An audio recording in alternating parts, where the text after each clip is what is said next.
प्रतिमा विद्या प्रतिष्ठान आणि सकल दिगंबर जैन समाज यांच्या वतीनं परमपूज्य विद्यासागर महामुनिराज महाराज यांना विनयांजली वाहण्यात आली।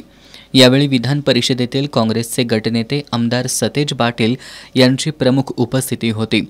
यावेळी बोलताना आमदार सतेज पाटील यांनी लोकांच्या मनामध्ये एक चांगला विचार देण्याचं काम सातत्यानं परमपूज्य विद्यासागर महामुनिराज महाराज यावेळी बोलताना आमदार सतेज पाटील यांनी लोकांच्या मनामध्ये एक चांगला विचार देण्याचं काम सातत्यानं परमपूज्य विद्यासागर महामुनिराज महाराजांनी केल्याचं सांगितलं।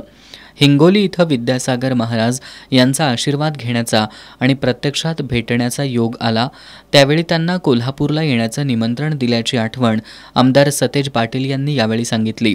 त्यागाचं रूप म्हणून आपण त्यांच्याकडे पाहत होतो। त्यांच्या विचारांचा वारसा पुढे घेऊन जाऊया, अहिंसेच्या विचारानं पुढे जाऊया, यासाठी प्रयत्न करण्याचं आवाहन करत महाराजांना भारतरत्न मिळावा यासाठी मागणीची सुरुवात कोल्हापुरातून करूया, असंही त्यांनी यावेळी सांगितलं। आपण सगळ्यांनी पुढच्या काळामध्ये महाराजांना भारतरत्न मिळावा अशा पद्धतीची मागणी आपण सगळ्यांनी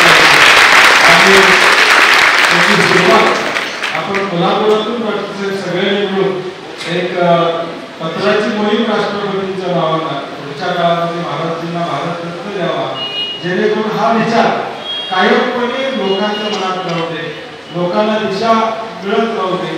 जसं आपण लाईट हाऊसचा नेहमी उल्लेख करतो तशा पद्धतीने एक दीपस्तंभा बनवणे महाराजांचा विचार कायमपणे तेवत ठेवण्याची जबाबदारी तुमची आमची सर्वांची राहील, एवढ्याच भावना मी या निमित्ताने व्यक्त करतो।